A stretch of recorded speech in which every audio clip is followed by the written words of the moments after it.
I got a bit of a specialty here, sort of. I've got the Dacia Duster and the Nissan Qashqai, but the specialty or secret is that this one doesn't have 4x4 and this one does have all-wheel drive. But actually, an even bigger secret is under the bonnet of both of these. So what's hiding here under the bonnet, or the hood if you're from America? Well, first of all, it's this manual stick.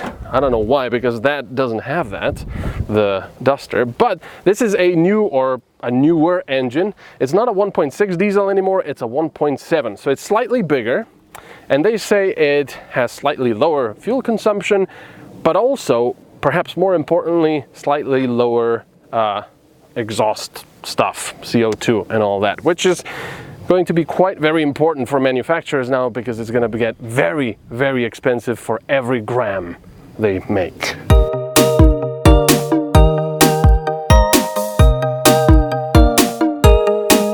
With 110 kilowatts or 150 horsepower and 350 Newton meters of torque, the new engine has some nice numbers for its size.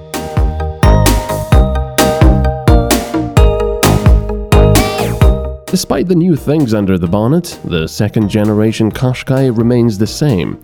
It's still a good-looking car, especially with these alloys.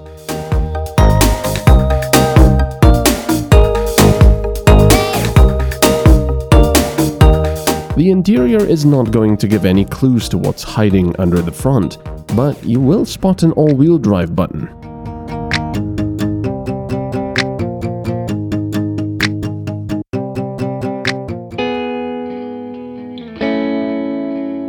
I always really liked the Qashqai as an SUV.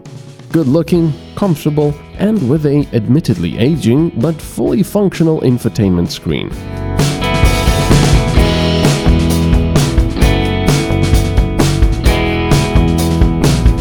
So, what can this new engine do for the general driving experience? So there's nothing new inside here, this Qashqai, that I could tell you about, because this is still the same generation Qashqai. Nice work. And yeah, everything that's really new is under there, under the bonnet, and under me as well, actually. Because under the bonnet is the new 1.7-liter diesel. It got a little bigger from 1.6 to 1.7, has a 150 horsepower now, a bit more torque, and according to Nissan, it also uses less fuel and has less CO2, which is quite important, or is going to be even more important now. And if before you wanted to buy a Nissan Qashqai, but you really wanted the all-wheel drive, no, there's no car in front of me. What are you talking about? You wanted the all-wheel drive. The only option was a manual transmission. But now Nissan has listened to that and has given you the option of this CVT as well. First and foremost, I was interested in this fuel consumption, because Nissan, of course, said that it has more horsepower, blah, blah, blah, but also less fuel consumption. And usually, well, you know, you need to test these numbers that factories give you. And, well, when I picked the car up, the computer said the average consumption was 8.2 liters per 100 kilometers, which is just insane. It's insanity. But of course, like always, when you pick a test car up, usually people drive it like they stole it, and even worse. So what I usually do, well, always, I reset everything and then drive like you would if you would actually buy this car. And by driving it on highways, on motorways and such, I got it to around 7 liters per 100 kilometers. And I thought, yeah, it's okay. It's not great. But then I started driving it on some slower roads, through cities and such, and I actually got it down to 5.6 liters per 100 kilometers, which is a lot better. It could be even better, but you have to remember, this car does have all-wheel drive and that parasitic loss. And right now I'm doing 90 kilometers per hour and the instant fuel consumption is about 4, which is really good.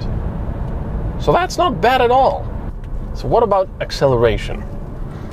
This car, of course, has all-wheel drive, which means that you will rarely spin the tires as you accelerate hard, but it does have the CVT transmission.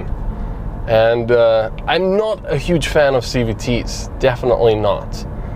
And I wanted to show you, but I'll get back to that later. I wanted to show you what the acceleration is like, but I can't because there's a police car behind me now, and that was weird. He just did 2 turns on the roundabout. I thought he was gonna come back for me, but I'm not speeding, so I'll show you that later.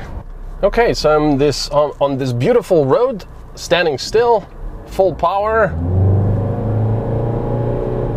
50, 60, 70, no wheel spin, of course, because we've got all-wheel drive, 90. So, not bad at all, not bad.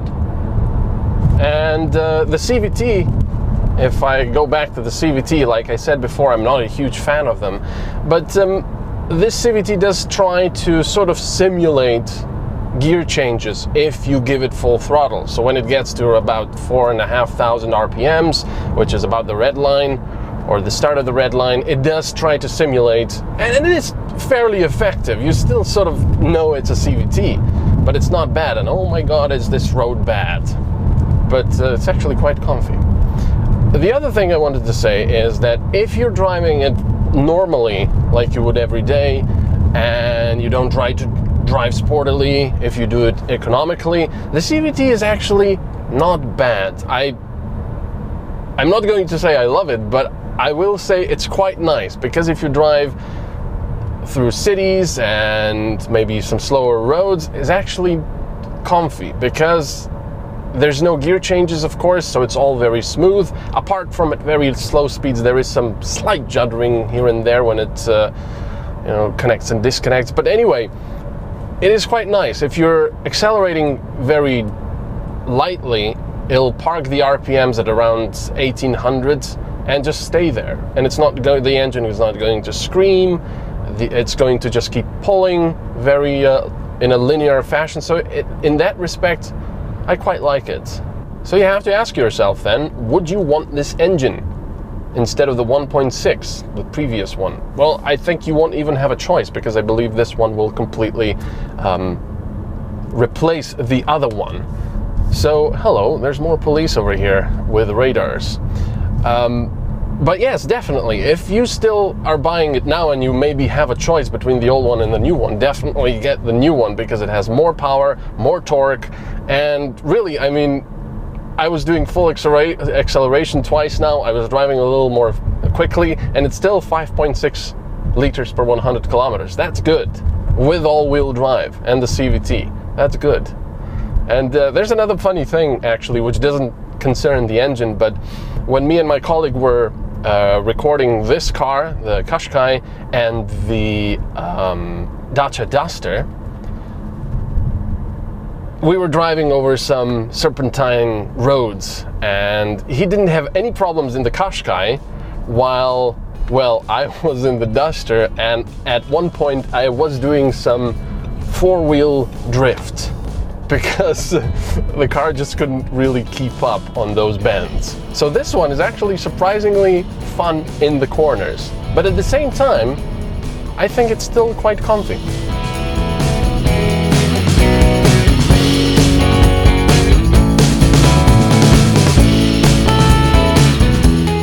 Perhaps I should add that the CVT in conjunction with this engine is only available with all-wheel drive.